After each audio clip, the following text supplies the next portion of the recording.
version la plus démocratique possible que nous souhaitons. Être face au verdict des électeurs. Donc, ce faisant, nous avons constaté, et chaque fois je le répète, d'une injustice, d'un complot, d'une manigance, des calculs pour éviter le candidat le plus sérieux face donc au candidat du RDR, et le RDR ayant géré le pays pendant 15 ans et le RDR n'ayant pas pu satisfaire les Ivoiriens, ayant creusé l'écart de vie, ayant creusé les problèmes de cohésion sociale, ayant fait en sorte que les Ivoiriens sont plus malheureux aujourd'hui qu'ils ne sont 15 ans, le RDR n'est pas capable de présenter un nouveau programme, de faire le bilan de ce qu'il a fait et surtout des promesses qu'il a tenues vis-à-vis des militants. Et ce faisant, il faut écarter le candidat sérieux qui est Tidjane Thiam.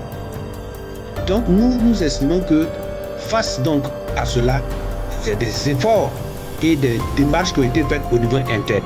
Il y a donc, comme si nous sommes face à un mur, une volonté manifeste de n'écouter rien, d'appliquer les lois selon les articles qui les arrangent ou qui les arrangent.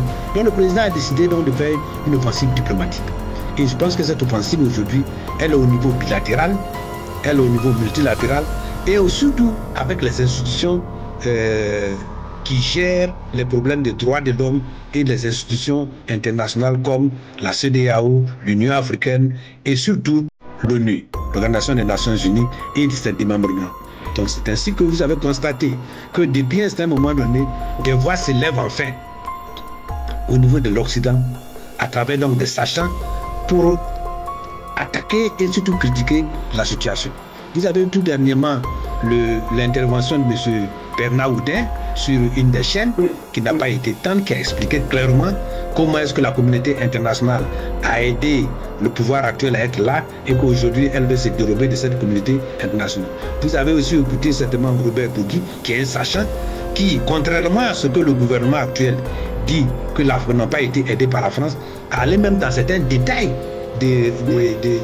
comment on appelle, des contacts téléphoniques avec le président d'alors, français d'alors, comment est-ce qu'ils ont décidé de vitrifier le président Gbagbo et en conclusion pour installer le président du RDR.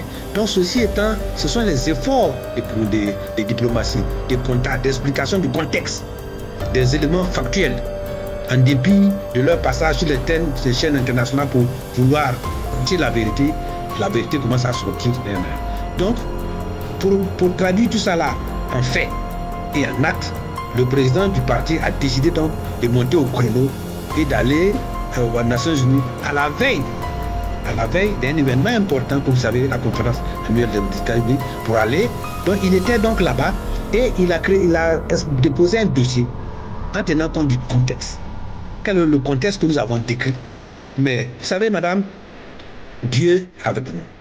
Certaines décisions qui ont été prises, peut-être on va en parler, qui enfreignent, qui limitent la liberté, nous avons anticipé cela et les gens ne croyaient pas.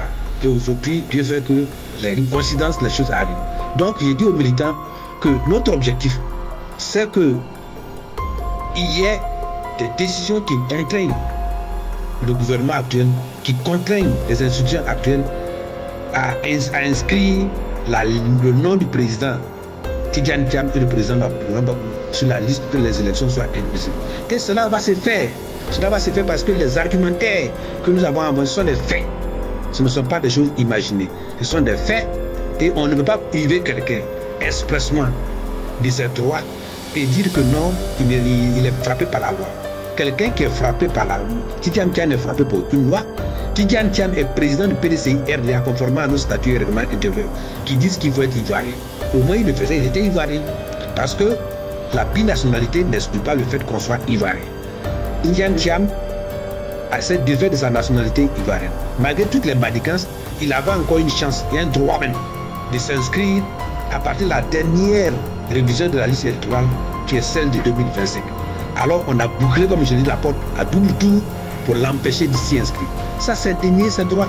Non seulement lui, Tidjane Thiam, mais des millions et des milliers d'Ivoiriens qui sont en âge de s'inscrire pour le faire et qui vont donc diluer ce noyau corrompu dans la liste qu'ils ont mis dedans et qui vont utiliser quand ça les arrange pour faire le vote, mais quand ça ne l'arrange pas, pour dire qu'ils ont des cartes d'identité avec des faux numéros. Mais s'ils ont des cartes d'identité avec des faux numéros, ces cartes d'identité leur ont permis d'avoir des cartes d'électeurs. Mais donc ces cartes d'électeurs doivent être enlevées. Mais vous voyez comment les gens eux-mêmes, ils sont en train de patauger dans la boue juridique qui n'honore pas notre pays. Donc voilà ce que je voulais dire, que les Ivoiriens comprennent que nous sommes en crise en Côte d'Ivoire.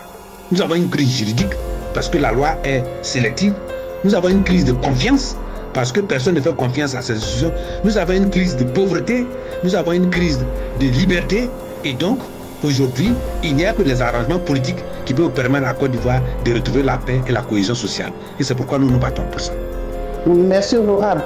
Je vous lisais tantôt le secrétaire exécutif en charge des élections, Maître Blessé Chrysostome, a fait une conférence hier et il a rassuré les militants et les sympathisants pour leur dire que le PDCI avec le droit, ça dit que le droit est aux côtés du PDCI, mais les Ivoiriens se demandent à quand le retour de cette requête.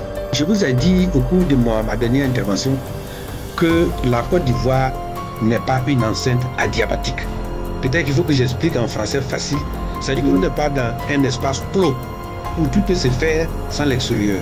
Aujourd'hui, nous sommes membres de plusieurs instances au niveau régional ou au niveau international. J'espère que quand l'ONU va prendre une décision, le pouvoir actuel ne va pas se dire que non, je sors de l'ONU, mais parce que c'est cette même organisation qu'on a saisie qui, par plusieurs démarches, a pu contrôler et a pu amener à encadrer les débats politiques, les négociations qui ont abouti à des élections en 2010. Et c'est cette même communauté, à travers l'ONU, qui a encadré aussi les résultats. On me dit qu'il y a le Conseil constitutionnel irrévocable, mais en 2010, il y a eu un autre Conseil constitutionnel qui a pris une décision et qui était là. Donc nous sommes aujourd'hui en crise. Nous n'avons pas voulu arriver à cette crise, mais eux-mêmes nous ont amenés à une crise. Donc cette même communauté est interpellée pour venir. Et je pense que très rapidement, le président du parti reviendra donc à sa base actuelle. Et donc, pour le moment, il est en train de faire du lobbying fort. Et je crois que ce lobbying est frais. Et c'est le calme dont vous parlez tout à l'heure. Ce n'est pas un calme. La base est mobilisée pour attendre que nous allions aux élections. La base a ses documents, ceux qui sont là, et la base est prête pour que nous faisons les pressions douces mais efficaces, les pressions pacifiques mais tranchantes pour que nous aboutissions à un résultat que nous attendons, qui est l'inscription de notre patron sur la liste des candidats pour que nous fassions face au peuple de Côte d'Ivoire. C'est ça qui nous intéresse, face aux électeurs. On ne peut pas décider de nous écarter de manière arbitraire.